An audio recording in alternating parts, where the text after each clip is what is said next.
அழகென்ற சொல்லுக்கு முருகா, உந்தன் அருளன்றி உலகிலே பொருளேது முருகா. சுடராக வந்தவேல் முருகா, கொடும் சூரரை போரிலே வென்றவேல் முருகா. கனிக்காக மனம் நொந்த முருகா, முக்கனியான தமிழ் தந்த செல்வமே முருகா. ஆண்டியாய் நின்றவேல் முருகா, உன்னை அண்டினோர் வாழ்விலே இன்பமே முருகா. அனைவருக்கும் வணக்கம். இந்த நவம்பர் 25 செவ்வாய்க்கிழமை அன்னைக்கு பார்த்திங்கன்னா முருகனுக்கு உகந்த செவ்வாய்க்கிழமை, சஷ்டி, அப்புறம் பார்த்திங்கன்னா அபிஜத் நட்சத்திர நேரம் எல்லாம் ஒரே நாளில் வருதுங்க. இப்படி வர்ற இந்த இரவு நேரத்தில் வர 24 நிமிஷத்தை நீங்கள் மறந்துடாதீங்க, தவற விட்டுறாதீங்க. 25/11/25 செவ்வாய்க்கிழமை அன்னைக்கு முருகர் உகந்த செவ்வாய்க்கிழமையாகவும் இருக்குது. சஷ்டி திதியும் அன்னைக்கு தாங்க ஆரம்பிக்குது. செவ்வாய்க்கிழமை இரவு தொடங்கி புதன்கிழமை தான் இந்த சஷ்டி முடியுது. இந்த சஷ்டி திதி எப்போ ஆரம்பிக்குதுன்னு பார்த்தீங்கன்னாக்கா 25 நவம்பர் 25 இரவு 8:08 மணிக்கு தொடங்கி புதன்கிழமை இரவு 8:21 வரைக்கும் இந்த சஷ்டி திதி இருக்குங்க. அதே மாதிரி இந்த அபிஜித் நட்சத்திரம் அப்படிங்கிறது இந்த 25 இரவு 11:45 12:09 வரைக்கும் இருக்குங்க. அந்த 24 நிமிஷத்தை நீங்கள் மறந்துடாதீங்க. ரொம்ப முக்கியமான காலம் நேரம் அது.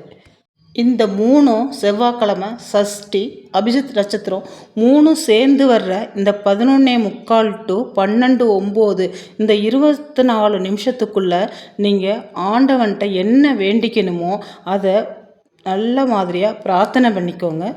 இனிமே எல்லா சோதனை காலமும் முடிய போகுது, அனைத்து துன்பங்களும் நமக்கு தீரப்போகுது, இனி இதுலேருந்து நம்ம எல்லாத்தையும் கடந்து வந்துடலாம் அப்படின்னு ஒரு நம்பிக்கையோடு இந்த 24 நிமிஷத்தில் நீங்கள் ஒரு வேண்டுதலை வைங்க. இரவு 11:45 ஆயிடுச்சு, என்னால் முடியாது அப்படின்னு நினைக்கிறவங்க மறுநாள் கூட 26 உங்களுக்கு சஷ்டி திதி இரவு 8:21 வரையும் இருக்குங்க. அதனால் அந்த நாளில் கூட இந்த வேண்டுதலை நீங்கள் வைக்கலாம். அமாவாசையிலேருந்து வருகிற 6வது திதி தாங்க இந்த சஷ்டி திதி அப்படின்னு சொல்லிட்டு நம்ம அழைக்கிறோம். இந்த ஆறுமுகனையும் இந்த அப்படிங்கிற இந்த எழுத்தையும் நம்மளால் எப்போயுமே பிரிக்க முடியாது இல்லையா? முருகன் அப்படின்னாலே அழகு அப்படின்னு தானங்க அர்த்தம். அந்த ஆறுமுக பெருமானால் அழிக்கப்பட்ட அந்த 6 பகைவர்கள் யாருன்னு பார்த்தீங்கன்னா ஆணவம், கண்மம், குரோதம், லோபம், மதம், மாச்சரியம் அப்படிங்கிறது தான். இந்த முருகப்பெருமானை பூஜிப்பதற்கும் ஒரு 6 ஸ்தலங்கள் தாங்க. அதை நம்ம அறுபடை வீடுகள் அப்படின்னு சொல்லுவோம். அப்படிப்பட்ட இந்த முருகப்பெருமானோட 12 கைகளில் இடது கைகளில் உள்ள கைகளில் என்ன ஆயுதங்கள் வச்சுருக்காரு அப்படின்னு பார்த்தீங்கன்னா வரதகரம் அப்படின்னு சொன்னால் வரமளிக்கும் கை, தாமரை, மணி, மழு, தண்டாயுதம், வில் இதெல்லாம் இடது கையில் வச்சுருக்காராம். வலது கைகளில் பார்த்திங்கன்னா அபயகரம் அப்படின்னா ஆசி வழங்கும் கை அப்படின்னு அர்த்தமா. கோழி கொடி, வஞ்சிரம், அங்குசம், அம்பு, வேல் இதெல்லாம் அவரோட வலது கைகளில் இருக்கிறதாம். இந்த முருகப்பெருமானோட 12 கரங்களும் 12 முக்கியமான பணிகளை செய்தாங்க. முதல் கை தேவர்கள் மற்றும் முனிவர்களை பாதுகாக்குதான். 2வது கை முதல் கையின் பணிக்கு உதவி செய்தாங்க. 3வது கை என்ன செய்யுதுன்னு பார்த்தீங்கன்னா அங்குசத்தை செலுத்தி உலகத்தை தன் கையில் அடக்குதான். 4வது கை ஆடை அணிந்த தொடையில் இருக்குதாங்க. 5வது கை என்ன செய்தான் நிறைந்த அருளை வழங்குதாங்க. 6வது கை வேல் கொண்டு பக்தர்களை காக்கிறது. அந்த 6வது கை தான் வேல் பிடித்த கை. 7ஆம் கை என்ன செய்யுதுன்னு பார்த்தீங்கன்னாக்கா மார்பில் உள்ள மாலையை தாங்குகிறதாம். அப்புறம் சரவண பவ அப்படிங்கிற மந்திரத்தின் பொருளை உணர்த்துகிறதாம்.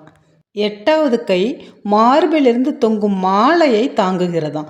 9வது கை வளைகளுடன் சுழன்று வேள்வியை ஏற்கிறதாங்க. 10வது கை என்ன செய்யுதுன்னா மணியை ஒலிக்கிறதாம். 11வது கை மழையை அருளுகிறதாங்க. 12வது கை மணமாலை சூட்டுதாங்க. எவ்வளோ அருமையாக இருக்குது பார்த்தீங்களா? முருகனுடைய கதையை கேட்கவே எவ்வளோ சுவாரஸ்யமாக இருக்குது பாருங்கள். எவ்வளோ ஒரு சந்தோஷம், மனதிற்கு எவ்வளோ ஒரு புத்துணர்ச்சியாக இருக்குது பாருங்கள். உண்மையிலேயே இதெல்லாம் நம்ம தெரிஞ்சுக்கிறது ரொம்ப நல்லதுங்க. இந்த அபிஜித் நட்சத்திரம், சஷ்டி, செவ்வாய்க்கிழமை எல்லாம் சேர்ந்து வர்ற 25 நவம்பர் 25 இரவு 11:45 to 12:09 இந்த 24 நிமிஷ காலத்தில் முருகப்பெருமானுக்கு 2 நெய் தீபம் ஏற்றி நீங்கள் எழுத வேண்டிய ஸ்துதி என்னன்னு பார்த்தீங்கன்னா, ஓம் ஷண்முகாய நமக, ஓம் முருகனே நமக அப்படின்னு இந்த ஸ்துதியை 6 முறை எழுதுங்க. 6 முறை எழுதும்போதும் ஒவ்வொரு முறையும் கீழே நீங்கள் எதுக்காக வேண்டிட்டு எழுதுறீங்க. எனக்கு பணம் வர வேண்டும், எனக்கு 1 பவுனாக இருக்கிறது 5 பவுனாக சேரணும், நிறைய காசு பணம் வரணும், சொத்து சுகம் வரணும் அப்படின்னு சொல்லிட்டு உங்கள் வேண்டுதல் என்னவோ அதையும் கீழே எழுதிடுங்க. ஓம் சண்முகாய நமக, ஓம் முருகனே நமக, உங்களோட வேண்டுதல் கீழே அப்படின்னு சொல்லிட்டு 6 முறை எழுதுங்க. ஒரு வெள்ளை பேப்பரில் 6 முறை எழுதுங்க. நீங்கள் நினைக்கலாம், என்ன இந்த ஒரு மந்திரத்தை எழுதி முருகப்பெருமான்கிட்ட வைக்கும் பொழுது எப்படி நமக்கு பணமும் நகையும் வரும் அப்படின்லாம் நினைக்கலாம். நேரடியாக முருகப்பெருமான் நகையும் பணத்தையும் கொண்டாந்து கொடுக்க மாட்டாருங்க. ஏதோ நம்மளோட மூதாதையர் சொத்து, நம்ம அப்பா வழி சொத்து இது மாதிரி வரும். நம்ம வேலையில் ஒரு சம்பள உயர்வு, திடீர்னு ஒரு லாட்டரி யோகம், இல்லை நம்ம தொழிலில் நல்ல ஒரு லாபம், இப்படி ஏதாவது ஒரு ரூபத்தில் உங்களுக்கு ஒரு நல்ல ஒரு வசதி வாய்ப்புகள் வருங்க. முருகப்பெருமான் படத்துக்கு நேராக இந்த 24 நிமிஷ காலகட்டத்தில் நீங்கள் ஒரு வெள்ளை பேப்பரில் இந்த ஸ்துதியை எழுதி கீழே உங்களோட வேண்டுதலை எழுதி மடித்து அவரோட பாதத்தில் வச்சிடுங்க. அடுத்த சஷ்டிக்கு நீங்கள் இந்த பேப்பரை எடுத்து கால்படாத இடத்துல போட்டுருங்க. இல்லை நீர்நிலைகள் பக்கத்தில் இருந்துச்சுன்னா நீர்நிலைகளில் விட்டுருங்க. உங்களுக்கு அடுத்த சஷ்டிக்குள்ளேயே நல்ல ஒரு செய்தி இந்த முருகப்பெருமான அருளால் உங்களுக்கு கிடைக்கும். நம்பிக்கையோடு இந்த பரிகாரத்தை நீங்கள் செஞ்சுட்டு வாங்க. முருகப்பெருமான அருளால் உங்களுக்கு அனைத்து நல்லதும் நடக்கும். இந்த வீடியோ பார்த்த அனைத்து நல்லுள்ளங்களுக்கும் நன்றி.